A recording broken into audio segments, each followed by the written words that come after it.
The great hall of the galactic hegemony buzzed with nervous energy. Representatives from dozens of species sat around the massive circular table, their various forms creating a rainbow of colors and shapes. At the center of the room, a holographic display showed the latest reports from the Outer Rim territories. The news was not good. Admiral HFY of the Veltar Empire stood tall, his blue crystalline skin catching the light from the display. His forearms gestured gracefully as he spoke to the assembled council. The Scourge has consumed another 3 star systems in the past month. Their rate of expansion is increasing. A collective shiver ran through the room. The Scourge was unlike any enemy they had faced before. It was a hive mind species that could absorb technology and adapt to any weapon used against it. Entire fleets had disappeared without sending so much as a distress call. "What do our military advisors recommend?" asked Counselor Vex Ara, her tentacles writhing with anxiety. Admiral HFY activated another hologram. "Our latest plasma weapons have proven ineffective. The Scourge adapted to them within hours of first contact. We are developing quantum disruptors, but they will take months to produce in sufficient numbers." "What about our shield technology?" someone called out from the back. "Also compromised. The Scourge learned to phase through our energy barriers after the battle at Kepler 442. We lost an entire defensive fleet." The Admiral's voice was grim. "We need time to develop new countermeasures." At that moment, the great doors of the hall opened. A small group entered, their appearance causing murmurs throughout the chamber. They were humans from Earth, a species that had only recently joined the galactic community. Their technology was primitive by galactic standards, still relying on chemical propulsion and kinetic weapons. Leading the group was a man in a simple green uniform. His name tag read, Colonel Park. Behind him walked several other humans, all wearing similar plain uniforms. They looked tiny compared to the massive alien delegates around them. "Honored Council," Colonel Park said, his voice clear despite the translator's mechanical tone. "Earth wishes to offer assistance in the fight against the Scourge." The reaction was immediate. Several delegates made sounds that the translator interpreted as laughter. Admiral HFY's crystalline features arranged themselves into what humans might recognize as a condescending smile. "With respect, Colonel Park," the Admiral said, "Earth's military capabilities are limited. Your species still uses gunpowder and metal projectiles. How could such primitive weapons help against an enemy that adapts to our most advanced technology?" Colonel Park remained calm. "We understand your concern. However, we believe our different approach might offer unexpected advantages." "Different approach?" Counselor Vex Ara's tentacles curled with what might have been amusement. "You mean your lack of proper weapons and shields?" "We use what we call combined arms tactics," Park explained. "Multiple types of weapons working together. We have studied the reports from your encounters with the Scourge. We notice patterns that might be exploited." Admiral HFY waved 2 of his hands dismissively. "The Scourge has faced energy weapons, plasma cannons, particle beams, and quantum tunneling devices. It adapted to all of them. What could your chemical explosives and metal bullets possibly accomplish?" The human delegation exchanged glances. Colonel Park pulled out a small device that looked ancient compared to the technology around them. It was a simple tablet computer with a cracked screen. "We have analyzed the battle data you shared with us. The Scourge adapts to energy-based attacks within 2.3 hours on average. Physical attacks take longer to adapt to, but your species rarely use them." "Because they are inefficient," another delegate shouted. "Why throw rocks when you can fire pure energy?" "Because," Colonel Park said quietly, "sometimes the rock hits when the energy beam misses." The room erupted in discussion. Most delegates seemed to think the humans were either brave or foolish. Admiral HFY raised his hands for silence. "Colonel Park, I appreciate your species' desire to help, but this is not a war where courage alone will suffice. The Scourge is a technological nightmare. It learns from every encounter grows stronger from every battle. It has consumed civilizations far more advanced than Earth. We understand the risks, Park replied. But we ask for a chance to prove our methods. Give us a small engagement, a probe ship or a minor incursion. Let us show you what human military doctrine can accomplish. Human military doctrine? Admiral Zexthai's tone was polite, but clearly skeptical. Your species has been fighting with sticks and stones for most of its existence. What wisdom could you possibly offer against a galactic threat? Colonel Park looked around the room slowly. When he spoke, his voice carried a weight that surprised many of the delegates. Admiral, with respect, your species have been fighting with advanced technology for millennia. You have learned to rely on superior firepower and energy shields. But humans have spent thousands of years fighting other humans, beings just as smart and adaptable as ourselves. He paused, letting his words sink in. We have learned that war is not just about having the best weapons. It is about understanding your enemy better than they understand you. It is about thinking faster, adapting quicker, and sometimes about doing exactly what your enemy does not expect. The room had grown quiet. Several delegates leaned forward to hear better. The Scourge adapts to technology because that is all it has ever faced, Park continued. But humans adapt to thinking opponents. We have developed strategies, tricks, and methods that do not depend on advanced weapons. We call it asymmetric warfare. Admiral Zexthai considered this. Around the room, other delegates whispered among themselves. The human concept was alien to most of them. Their wars had always been about superior technology, overwhelming inferior technology. Finally, the Admiral spoke. Very well, Colonel Park. We will give you one chance. There is a Scourge probe heading toward the Tau Ceti system. It is small, only 3 ships. If your primitive methods can succeed against this minor threat, we will consider expanding your role. And if we fail? Park asked. Admiral Zexthai's crystalline features hardened. Then Earth will withdraw from this conflict before your entire species becomes another meal for the Scourge. Colonel Park nodded slowly. Understood, Admiral. We will not disappoint you. As the human delegation filed out of the Great Hall, they left behind a room full of skeptical aliens. Most believed they would never see the humans again. The Scourge had never failed to consume whatever opposed it. But Colonel Park had not told them everything. As they walked through the corridors of the space station, he quietly spoke to his aide. Send word to Fleet Command. Tell them to prepare Operation Primitive Storm. It is time to show the galaxy what humans learned from fighting each other for 10,000 years. The war against the Scourge was about to take a very unexpected turn. The Veltar battle fleet moved through space like a school of silver fish, their hulls gleaming with energy shields and weapon ports. Admiral Zexthai stood on the bridge of his flagship, watching the tactical display with growing confidence. 47 ships of the most advanced fleet in the galaxy were about to engage the Scourge for the first time with their newest weapons. Quantum disruptors are charged and ready, reported his weapons officer. Adaptive shields are at maximum power, added the defense coordinator. Admiral Zexthai nodded. This time will be different. We have learned from our previous encounters. The Scourge ships appeared on the display as 3 dark shapes moving against the stars. They looked organic, like massive insects with technological growths covering their surfaces. As the fleet watched, the ships began to change, adapting their configuration even before the battle began. All ships, engage at maximum range, Admiral Zexthai commanded. The space between the fleets lit up with beams of energy. Quantum disruptors lanced out, followed by plasma bursts and particle streams. The Scourge ships took the hits, their hulls rippling like liquid as they absorbed the energy. For a moment, it seemed like the new weapons were working. Sections of Scourge hull began to break apart under the quantum assault. But then, something changed.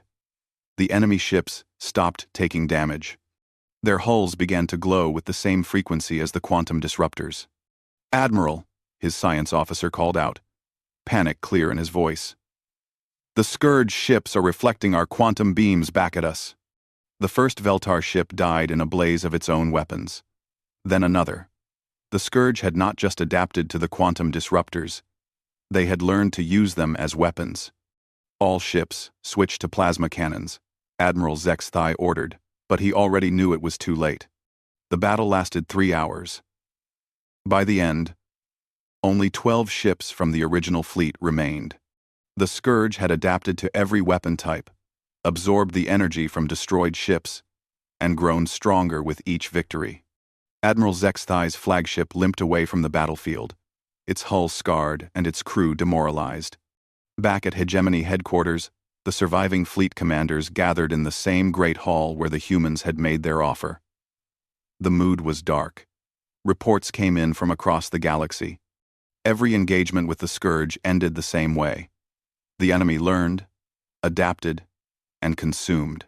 Admiral Zexthai stood before the council, his crystalline skin dulled with exhaustion. The new quantum weapons were ineffective. The Scourge adapted to them in less than an hour. They are now using our own technology against us. "What about the molecular disintegrators from the Kethrak Empire?" someone asked. "Adapted and countered within minutes of first use. The time displacement shields from Proxima Beta? The Scourge can now phase through time itself. We lost an entire starbase." The silence in the room was heavy. For the first time in galactic history, the combined military might of dozens of advanced civilizations was not enough. Every technological advantage they possessed had become a liability. "Perhaps," said a quiet voice from the back of the room, "it is time to try something different." Admiral Zexthai looked up to see Colonel Park entering the hall. The human looked small and insignificant among the massive alien delegates. But something in his manner commanded attention. "Colonel," Admiral Zexthai said, his voice tired, "I assume you have heard about our latest defeat." "We have been monitoring your communications," Park replied. "The entire human fleet is standing by at the Tau Ceti system. We are ready to engage the Scourge probe as agreed." Several delegates made sounds of disbelief. "Colonel, Counselor," Vex Ara said gently, "the probe you were meant to fight has been reinforced. It now consists of 7 ships, each as large as our biggest dreadnoughts. They have absorbed technology from our destroyed fleets." Park nodded. "We understand. Our analysis suggests this makes them even more vulnerable to our approach." "More vulnerable?" Admiral Zexthai's forearms spread in confusion. "How can absorbing our most advanced technology make them vulnerable?" "Because," Park said, pulling out his ancient tablet again, "the more complex a system becomes, the more ways it can fail. Your technology is very advanced, but it depends on energy, computers, and predictable physics. Ours depends on chemistry, momentum, and human thinking." He activated a simple display on his tablet. It showed basic diagrams that looked primitive compared to the holographic systems around them. "The Scourge adapts by analyzing the technology it encounters. But what if there is no technology to analyze?"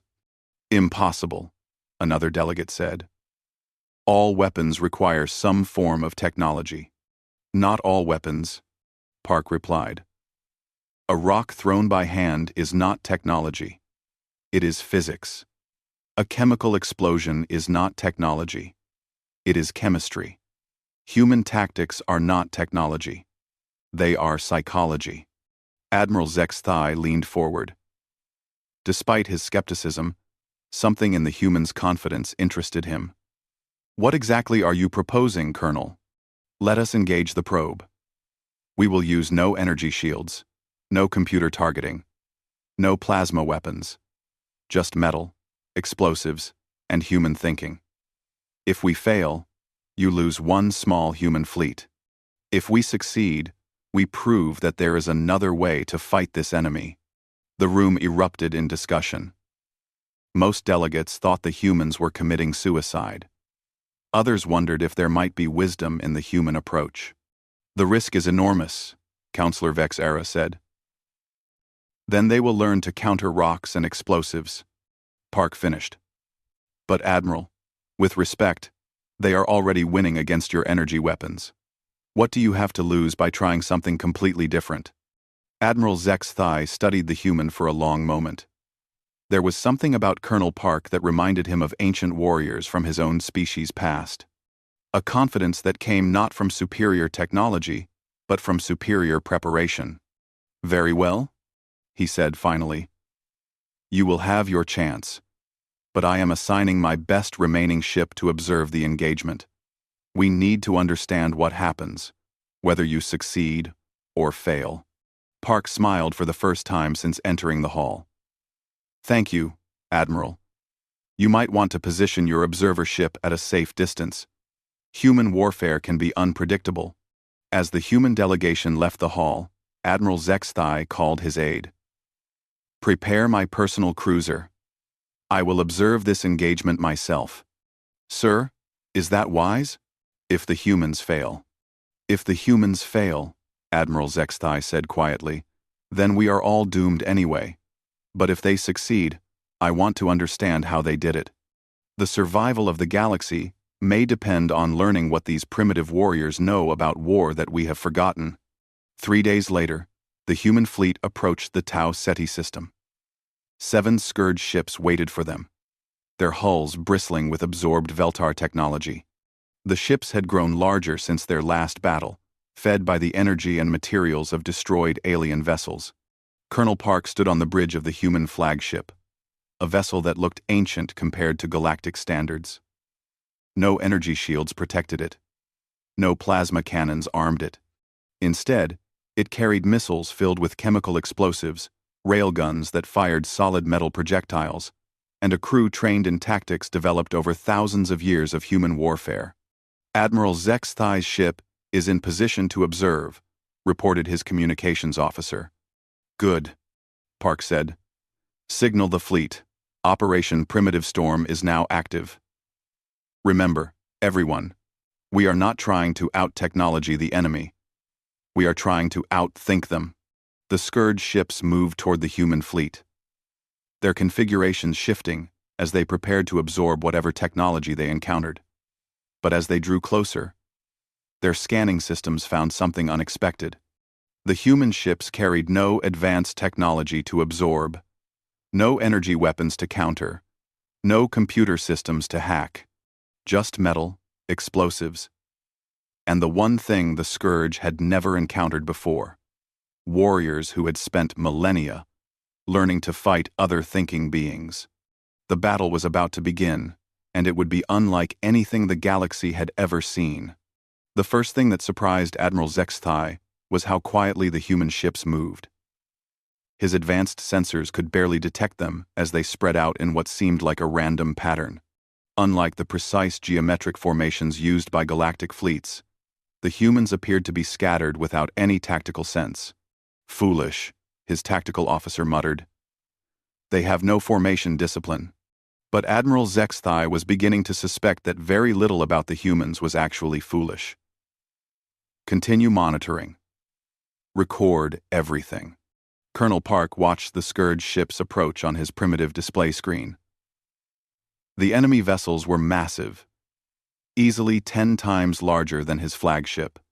Their hulls rippled with absorbed Veltar technology, weapons ports glowing with stolen energy.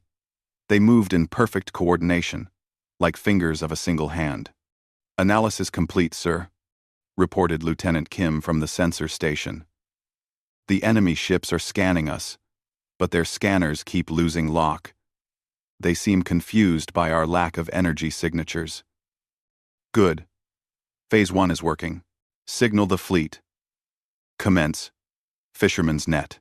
Around the human fleet, ships began to move in what looked like chaos to any observer familiar with galactic naval doctrine. Some ships accelerated toward the enemy. Others angled away. A few seemed to be retreating entirely. To Admiral Zex-Thai, watching from his concealed position, it looked like the human formation was falling apart before the battle even began. But the Scourge ships, approaching with mechanical precision, suddenly found themselves facing something their collective intelligence had never encountered. The human ships were not moving according to any logical tactical pattern. There was no formation to analyze, no strategy to predict. The first Scourge ship opened fire with stolen Veltar plasma cannons. The beams lanced out toward where computer calculations said the human ships should be. But the humans were not where logic said they should be. They had moved in patterns that made no sense to a machine intelligence. Direct hit on human vessel designated Prime 7, the Scourge ships reported to their collective mind. But Prime 7 was not damaged. It was not even where the plasma beam had struck. What the Scourge had hit was an empty shell, a decoy made of scrap metal that had been launched from the real Prime 7 minutes earlier. The human ship was now behind and above the Scourge formation, completely invisible to their sensors. Now, Colonel Park said calmly, the real attack began. But it was unlike anything in the history of galactic warfare. Human ships did not fire energy beams or plasma bursts. Instead, they launched clouds of simple metal projectiles, fired from chemical-powered railguns that the Scourge scanners had dismissed as primitive and harmless. The projectiles were harmless individually, but there were millions of them, fired in patterns that created overlapping fields of destruction. The Scourge ships, designed to absorb and adapt to energy weapons, had no protocols for dealing with clouds of metal moving at tremendous speed. The first Scourge vessel shuddered as thousands of steel projectiles punched through its hull. Its adaptive systems tried to analyze the attack, but there was nothing to analyze. The projectiles were just metal moving fast, no energy to absorb, no technology to steal. Impossible, Admiral Zexthai whispered from his observation post. How are they penetrating Scourge armor with primitive bullets? His science officer was frantically analyzing the data. Admiral, the human projectiles are not powered. They are using pure kinetic energy. The Scourge adaptive armor is designed to counter energy-based attacks. It has no defenses against simple mass and velocity. On the human flagship, Colonel Park watched with satisfaction as the first Scourge ship began to list. Signal Serpent Squadron. Begin Phase 2. 3 human ships broke away from the main engagement and accelerated directly toward the damaged Scourge vessel. They ignored the plasma fire that lanced out at them, dodging with maneuvers that seemed to follow no pattern at all. When one ship was hit, its armor simply absorbed the energy impact without any adaptive technology for the Scourge to analyze. The lead ship was commanded by Sergeant Tanaka Yuki, a small woman with calm eyes and steady hands. As her vessel approached the Scourge ship, she spoke into her communications unit. Boarding team, prepare for entry. Remember, no electronics beyond basic radio. Everything else gets left behind. Her team was equipped with equipment that would have looked ancient to any galactic citizen. Steel knives, chemical explosives, and simple firearms. No energy shields, no powered armor, no computer-assisted targeting. Just human intelligence and weapons that worked the same way they had worked for centuries. Tanaka's ship clamped onto the Scourge hull using magnetic grips that required no power beyond what simple magnets provided. Cutting charges, basically controlled chemical explosions, blew a hole in the enemy ship's hull. The boarding team entered wearing simple pressure suits that the Scourge scanning systems could not even recognize as equipment. Inside the Scourge ship, the boarding team found something that looked like a cross between a machine and a living creature. Walls pulsed with organic rhythm while technological systems hummed with stolen energy. The Scourge Collective immediately began scanning the intruders, looking for technology to adapt to. It found nothing. The humans carried no energy weapons to analyze. Their equipment generated no signals to intercept. They moved through the ship using tactics that had been developed fighting other humans in similar environments centuries ago. Movement sensors detect intruders, the Scourge Collective noted. Analysis beginning. Expected time to adaptation. Unknown. No technological signatures detected. That word, unknown, was perhaps the first time in the Scourge's existence that their collective intelligence had encountered something it could not immediately categorize. Tanaka led her team through corridors that shifted and changed as the ship tried to trap them. But the humans had trained for fighting in changing environments. They marked their path with simple chalk, used mirrors to look around corners, and moved in patterns that no computer could predict because they were based on human intuition rather than logical algorithms. The first Scourge defender they encountered was a nightmare of absorbed technology. It had energy shields, plasma weapons, and sensor systems stolen from a dozen different species. It should have been able to destroy the human boarding party in seconds. Instead, Tanaka killed it with a knife. The creature's shields were designed to stop energy weapons. The knife was just sharp metal moving fast. Its adaptive armor was programmed to counter high-tech attacks. The knife was low-tech beyond the Scourge's ability to understand. Its weapons systems locked onto the most advanced threats first. The humans carrying simple steel blades did not register as threats at all. "Target neutralized," Tanaka reported, pulling her knife free, continuing toward primary objective. Back on the flagship, Colonel Park watched as his boarding teams carved their way through the first Scourge ship, while his fleet continued its chaotic attack on the remaining vessels. The Scourge ships were beginning to adapt to the kinetic projectiles, growing thicker armor and developing countermeasures. But every time they adapted to one human tactic, the humans switched to something completely different. "Sir," reported Lieutenant Kim, "the enemy is trying to adapt to our tactics, but their analysis systems keep failing. They cannot predict our movement patterns." "Of course they cannot," Park replied.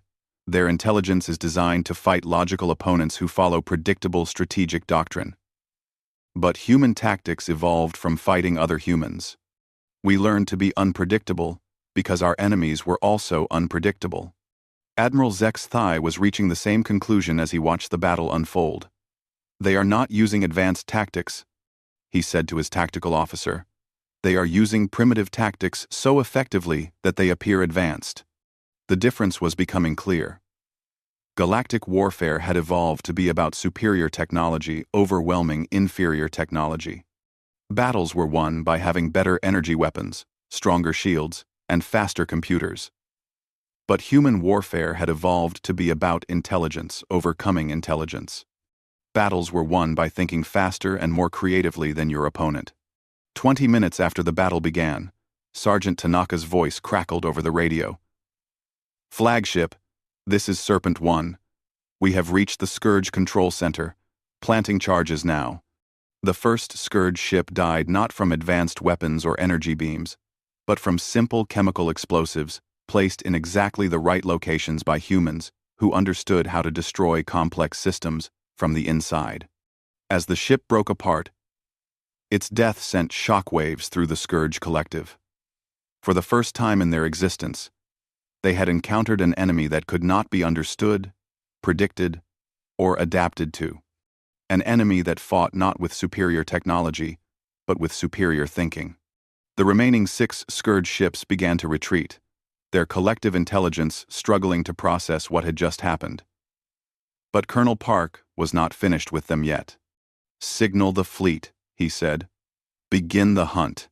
It is time to show them what humans learned from 10,000 years of chasing down fleeing enemies." The battle was far from over. But something fundamental had changed. The Scourge, for the first time in their existence, were afraid. Admiral Zek's thigh could hardly believe what his sensors were showing him.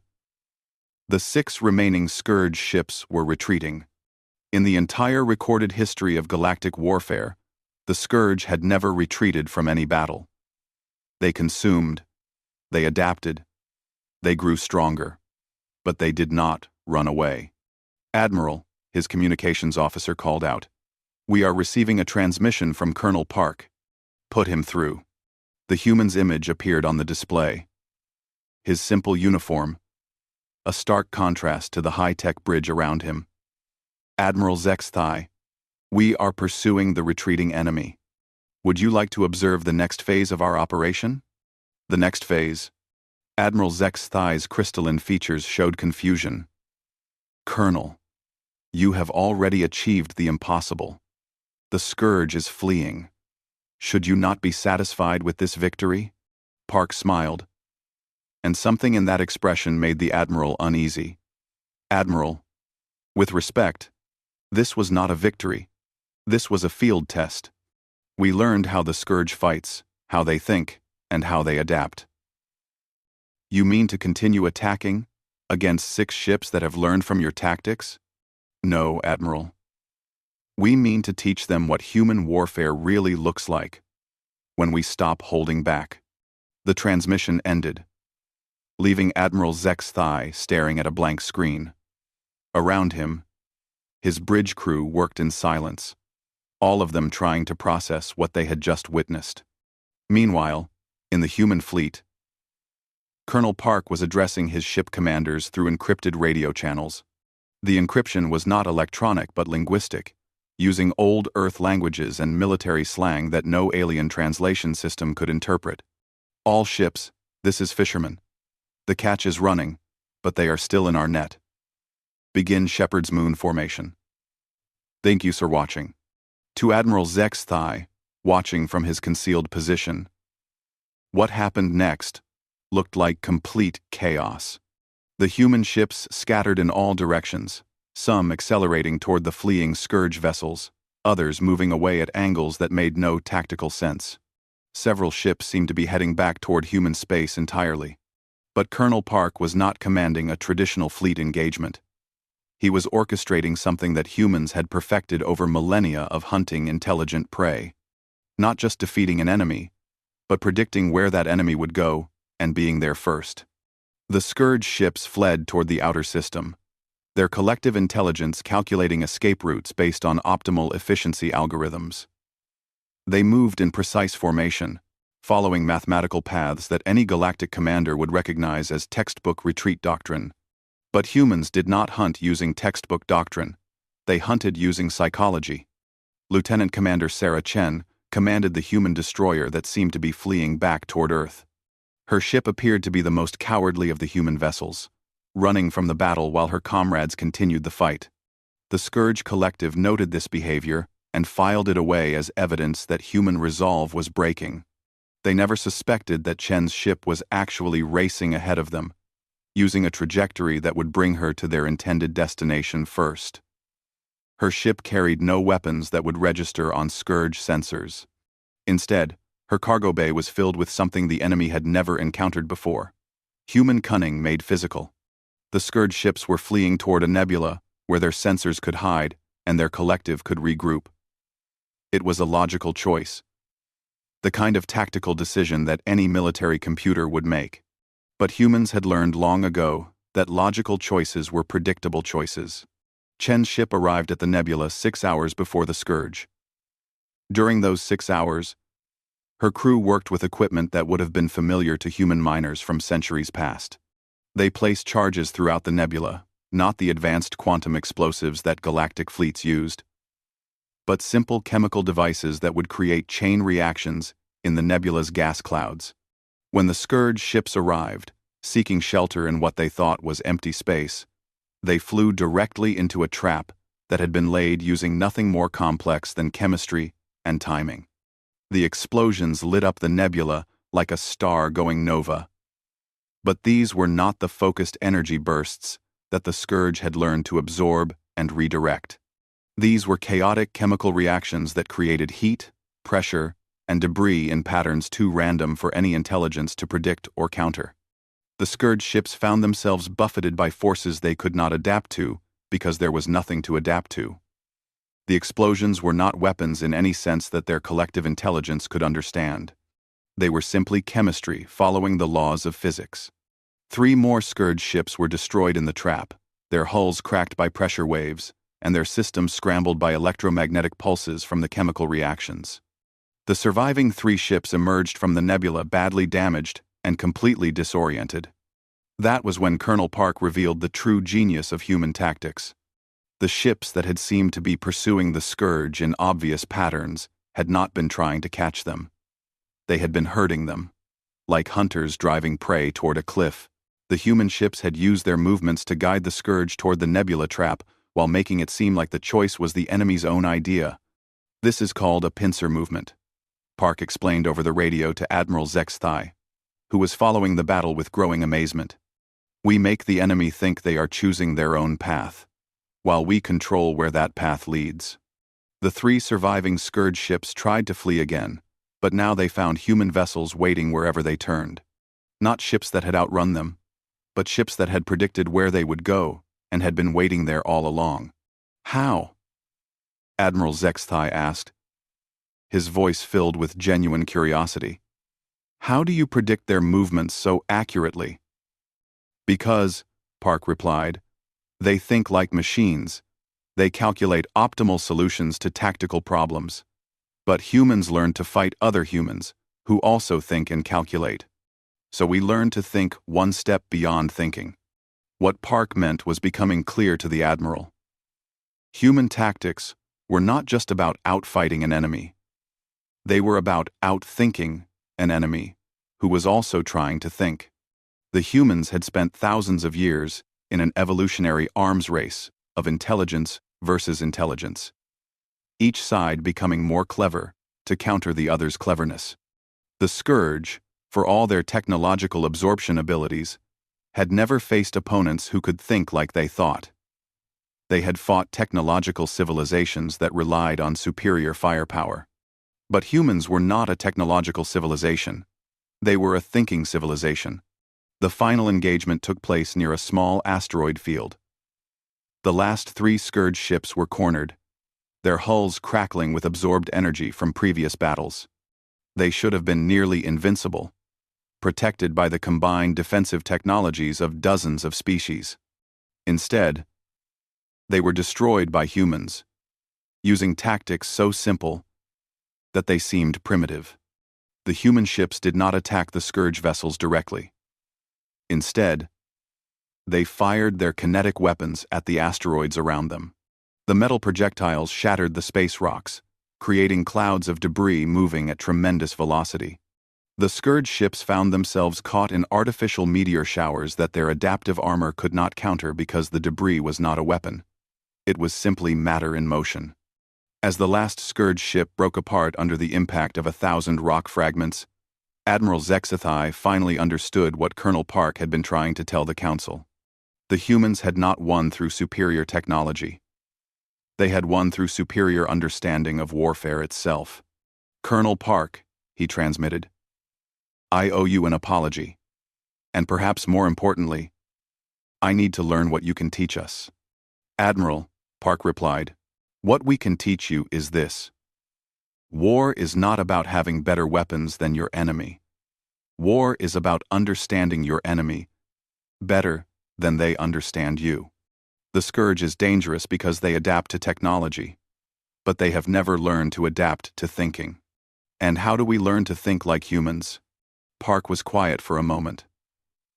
When he spoke again, his voice carried the weight of his species' long and bloody history. Admiral, humans learned to think like this because we spent 10,000 years fighting other humans. Every war taught us new lessons. Every battle showed us new ways that intelligent enemies could surprise us. We learned because we had to learn, or we would have destroyed ourselves.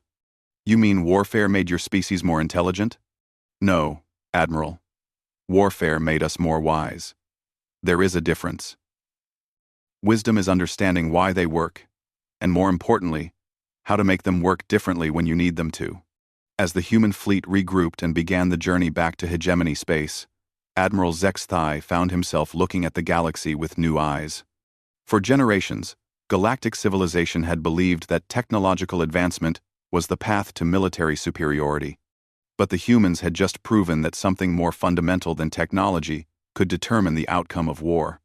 They had proven that the most advanced weapon in the universe was still the thinking mind that knew how to use it. Prepare a full report for the Hegemony Council, he told his aide. Title it, What We Can Learn from Primitive Humans About Modern Warfare. The war against the Scourge was far from over. But for the first time since the enemy had appeared, Admiral Zexthai felt something he had almost forgotten. Hope. 6 months after the battle at Tau Ceti, the The great hall of the galactic hegemony looked very different.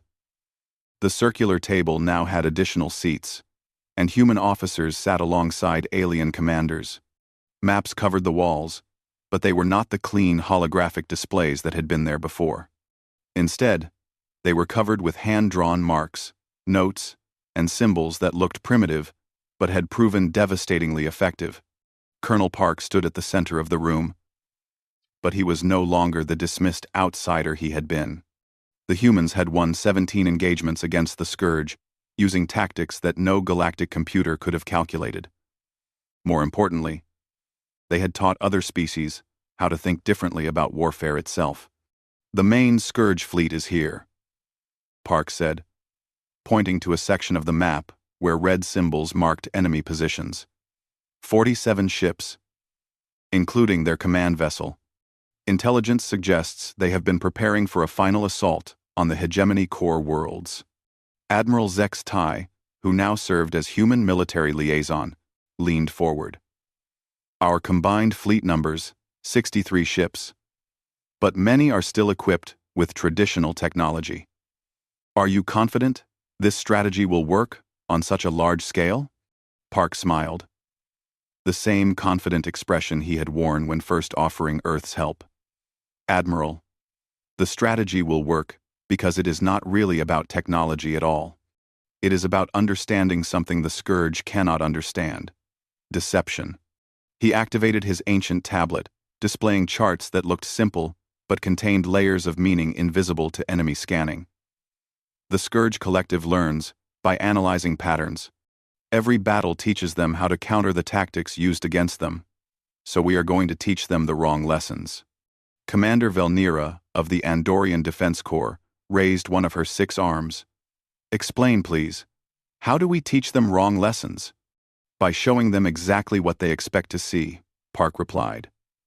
"For 6 months, we have been fighting them, using human tactics that appear primitive, but work through psychology.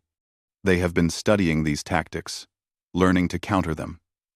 By now, their collective intelligence thinks it understands human warfare. And that understanding is incorrect? Completely incorrect. They think human warfare is about using simple weapons in unpredictable patterns. They have adapted their strategies to counter chaotic movement and kinetic weapons. What they do not understand is that human warfare is actually about making the enemy see what you want them to see while doing something entirely different." Park touched his tablet, and the display changed, showing what looked like a straightforward battle plan. Traditional formations, predictable movements, exactly the kind of strategy that the Scourge would expect from a galactic fleet. Phase 1. We engage them using standard galactic tactics: energy weapons, geometric formations, logical, strategic movement. Everything they have learned to counter. "But those tactics have never worked against the Scourge," pointed out Admiral Zex Tai. "Exactly.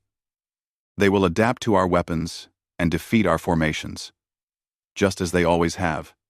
Their collective confidence will increase. They will believe they understand us completely." Commander Velnira's expression showed confusion. "Then we show them what human deception really means." Park changed the display again. This time, it showed something that made the assembled officers lean forward with surprise. The plan was not just complex. It was layered with false information, misdirection, and tactical elements that seemed to contradict each other. While they are busy adapting to our obvious tactics, our real operation will be taking place. Ships they think are retreating will actually be positioning for flanking attacks. Weapons they think are damaged will be ready to fire.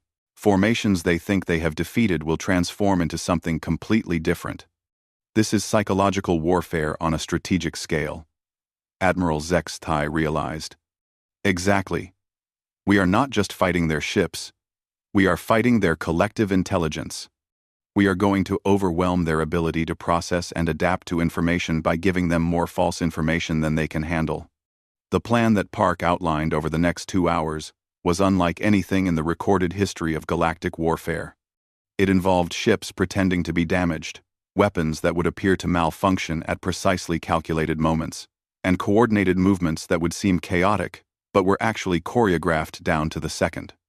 Most importantly, it involved something that the Scourge had never encountered: an entire battle designed to be a lie. The engagement began exactly as Park had planned.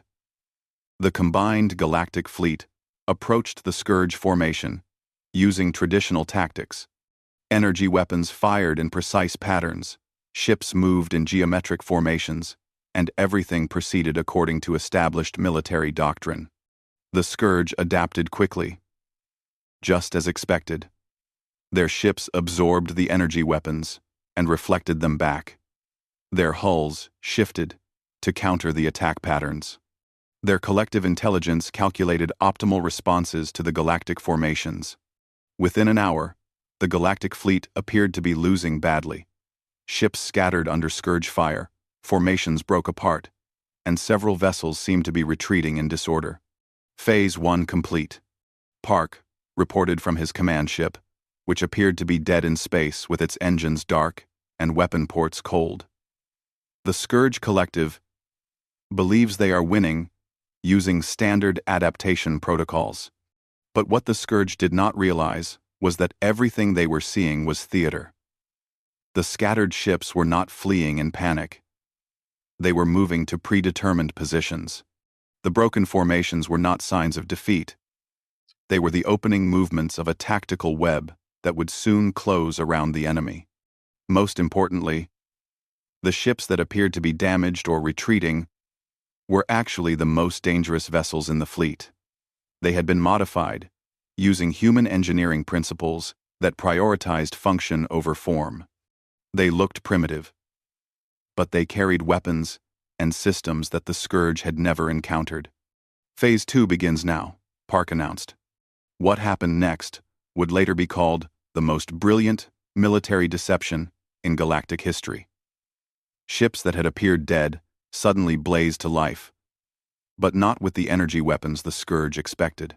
They fired kinetic weapons, but not the simple projectiles the enemy had learned to counter. These were smart projectiles that used chemical guidance systems, mechanical timers, and human intuition about where targets would be. The Scourge tried to adapt, but the weapons were not following patterns that their collective intelligence could analyze. Each projectile behaved differently because each one had been programmed by human minds that understood unpredictability. But the real stroke of genius was what happened to the Scourge's own adaptive systems. For 6 months, they had been learning to counter human tactics by studying battle recordings and analyzing debris from destroyed ships. They had built their understanding of human warfare on those examples. What they did not know was that the humans had been deliberately losing some battles to feed the Scourge false information. Every piece of debris, every destroyed ship, every tactical maneuver the Scourge had analyzed was designed to teach them the wrong lessons about human capabilities. Their adaptation protocols are failing, reported the fleet's science officer. The Scourge Collective is trying to counter tactics that do not exist while ignoring the real attacks happening around them. The battle became a masterpiece of misdirection. Scourge ships found themselves adapting to threats that were not there while being destroyed by attacks they could not detect. Their collective intelligence, overwhelmed by conflicting information and false patterns, began to make errors in judgment. For the first time in their existence, the Scourge were fighting an enemy that was smarter than they were. The flagship of the Scourge fleet was a massive vessel that had absorbed technology from hundreds of worlds. It should have been invincible, protected by every defensive system the galaxy had developed over millennia. Instead, it was destroyed by a tactic so simple that no galactic computer would have considered it possible. Sergeant Tanaka, now promoted to major after her success at Tau Ceti, led a boarding party that approached the flagship not in advanced assault ships, but in simple escape pods that appeared to be debris from damaged vessels. The pods were not powered, not armed, and completely invisible to the Scourge's sophisticated scanning systems. The boarding party carried no advanced technology at all. They were equipped with tools that would have been familiar to human warriors from Earth's ancient past: cutting torches, simple explosives, and the most powerful weapon in the human arsenal: the ability to think creatively under pressure. They entered the flagship through waste disposal ports that the Scourge had never considered as potential attack vectors. Once inside, they moved through the ship using tactics developed for fighting in complex urban environments, places where technology mattered less than understanding how thinking enemies would react. 20 minutes after they entered the ship, Major Tanaka's voice crackled over the radio. Flagship command center secured. Scourge collective processing core is exposed. What she found there was the heart of the enemy's intelligence. A massive biological computer that processed information from across their entire fleet. It was a marvel of evolved technology, capable of calculations that surpassed the finest galactic supercomputers. But it had one weakness that no galactic commander would have thought to exploit. It was a living system. And living systems could be confused by the right kind of false information fed directly into their processing centers. Using equipment that consisted of nothing more than simple recording devices and chemical transmitters, Tanaka's team began feeding the collective false sensory data about human positions, capabilities, and intentions. The biological computer, designed to process and distribute accurate battlefield information, suddenly found itself spreading lies throughout the entire Scourge fleet. Ships began firing on their own allies. Formations broke apart as vessels received contradictory orders. The collective intelligence that had made the Scourge invincible became the weapon that destroyed them. Target neutralized, Major Tanaka reported as the flagship began to break apart around her. Collective intelligence is in complete disarray. The battle ended not with a massive explosion or dramatic final confrontation, but with the quiet confusion of an enemy that could no longer trust its own senses. Scourge ships drifted aimlessly through space, their collective intelligence shattered by the simple human understanding that the most devastating attack against a thinking enemy is to make them think incorrectly. In the aftermath, as rescue ships collected survivors and salvage teams examined the wreckage, Admiral Zexthai found himself standing beside Colonel Park on the bridge of the human flagship. "I understand now," the Admiral said quietly. It was never about the weapons or the tactics. It was about understanding the enemy's mind better than they understood their own. Park nodded. The Scourge were dangerous because they could adapt to any technology. But they could not adapt to psychology because they never understood that warfare is ultimately about intelligence, fighting intelligence, not machine fighting machine. "What will you do now?" Admiral Zexthai asked. "The galaxy owes humanity a debt that can never be repaid." "We will do what humans have always done," Park replied.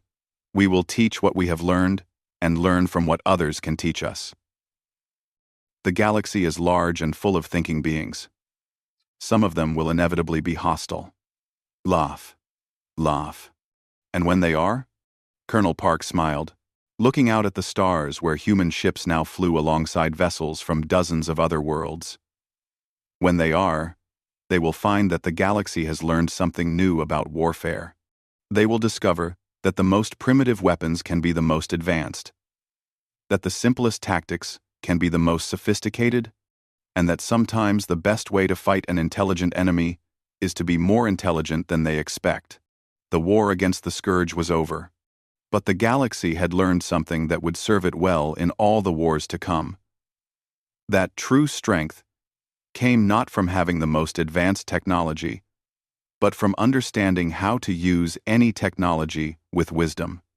And in that understanding, the primitive humans had given the galaxy the most advanced weapon of all. The knowledge that intelligence, creativity, and wisdom would always triumph over mere technological superiority. The stars shone down on a galaxy that was finally ready to defend itself, not just with energy and metal, but with the most powerful force in the universe. The thinking mind that refused to give up.